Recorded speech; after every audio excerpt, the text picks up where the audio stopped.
Selamat siang Bu Lisa, mohon izin waktunya untuk wawancara sedikit berkaitan dengan keputusan berbasis nilai-nilai kebajikan sebagai pemimpin pembelajaran. Hari ini ada waktunya Bu? Ya, kebetulan ada waktu. Terima kasih, berarti kita mulai ya Bu. Yang pertama yang ingin saya tanyakan, selama ini bagaimana Anda dapat mengidentifikasi kasus-kasus yang merupakan dilema etika atau rujukan moral?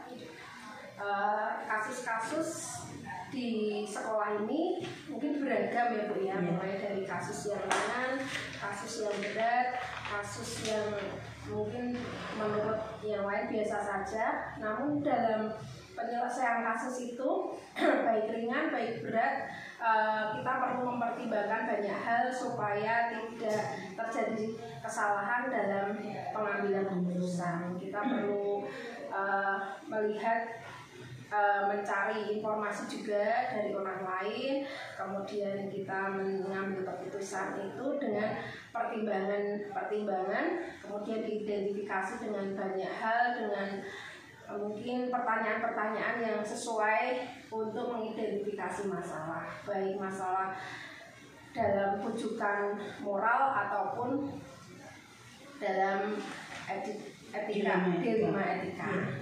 Ya, terima kasih Bu. Jadi dalam memutuskan masalah memang sangat hati-hati nih Bu, karena tadi ada pertimbangan latar belakang masalahnya, ada pertimbangan rugi atau tidaknya dan efeknya, dan dilakukan dengan pertanyaan-pertanyaan yang bisa menguatkan keputusan yang akan diambil, seperti itu nih Bu.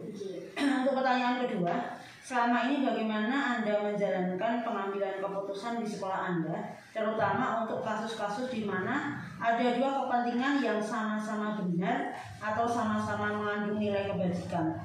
Jadi memutuskannya seperti apa? Ya, dalam keputusan itu, dalam memutuskan masalah saya tidak bisa sendiri Bu, karena saya membutuhkan orang lain supaya tidak terjadi kesalahan seperti yang saya sampaikan tadi dalam pengambilan keputusan.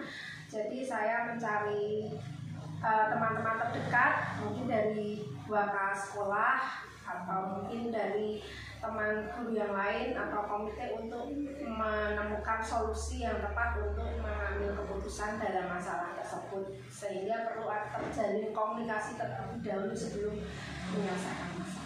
Ya, luar biasa sekali ya Bu. Memang di tengah-tengah masyarakat yang sekarang dibilang maju juga belum, tapi mereka lebih terpengaruh media biasanya ya Bu, itu lebih berhati-hati dalam mengambil keputusan. Jadi memang orang ketiga atau mungkin masukan dari orang lain itu sangat kita butuhkan. Kemudian untuk pertanyaan ketiga Bu, langkah-langkah atau prosedur seperti apa yang biasanya Ibu lakukan selama ini? Langkah-langkah yang saya lakukan, yang pertama mengumpulkan teman-teman dulu yang kepentingan dulu untuk rapat kecil. Setelah rapat kecil kita membuat seperti daftar pertanyaan, kemudian mencari solusi. Nah, kemudian selanjutnya setelah selesai baru kita ngomong-ngomong dulu dengan seluruh warga sekolah, karena ini juga untuk menyangkut kepentingan sekolah. Terima kasih.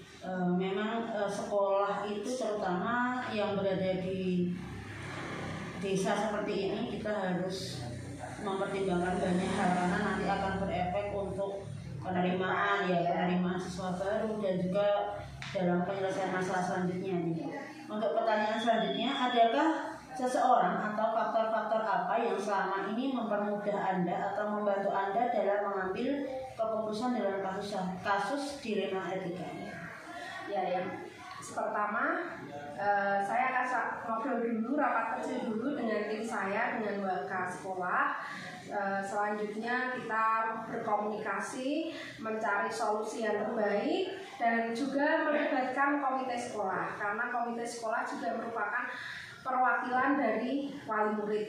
Jadi di sini tidak ada yang merasa dirugikan atau mungkin diuntungkan, yang pasti untuk kenyamanan anak-anak dan kebaikan sekolah, sehingga semua boleh berjalan dengan baik. Ya, dilema etika memang suatu hal yang berat gitu, karena di situ sama-sama baik, sama-sama benar dan juga kepentingannya sama-sama penting. Jadi memang dalam memutuskan kita harus hati-hati dengan langkah-langkah yang jenengan lakukan. Memang mungkin bisa mengatasi hal-hal yang tidak diinginkan. Pertanyaan terakhir Bu, dari semua hal yang telah disampaikan, pembelajaran apa yang dapat Anda atau Ibu petik dari pengalaman yang sudah Ibu lakukan dalam mengambil keputusan dilema etika? Ya, dari pengalaman yang sudah saya ambil, pada dasarnya untuk pengambilan keputusan itu tidak hanya dari diri saya sendiri, namun saya membutuhkan warga sekolah, membutuhkan tim saya untuk menyelesaikan masalah. Jadi yang baik buat saya belum tentu baik untuk sekolah ini. Jadi kita harus bersama-sama bekerja sama untuk mengambil keputusan sehingga tidak salah dalam pengambilan keputusan itu. Kemudian kita juga tidak telan mentah apa yang ada, masalah yang ada. Kita perlu evaluasi dulu supaya nanti hasil keputusan itu benar. Nah, selanjutnya pun setelah keputusan itu ada, kita akan evaluasi kembali apakah itu baik untuk anak-anak, baik untuk sekolah ini, sehingga anak-anak tetap bisa belajar dengan nyaman di tempat ini. Terima kasih sekali Bu waktunya dan refleksinya yang sudah Ibu berikan. Pada intinya berarti kita selama di pendidikan kita harus menurunkan ego dan banyak belajar dari teman yang lain agar dalam melaksanakan tugas itu kita bisa menjadi lebih baik. Seperti itu perlu mengutamakan dan mengutamakan anak atau berpihak pada anak. Mungkin itu, terima kasih Bu atas waktunya. Selamat siang, terima kasih.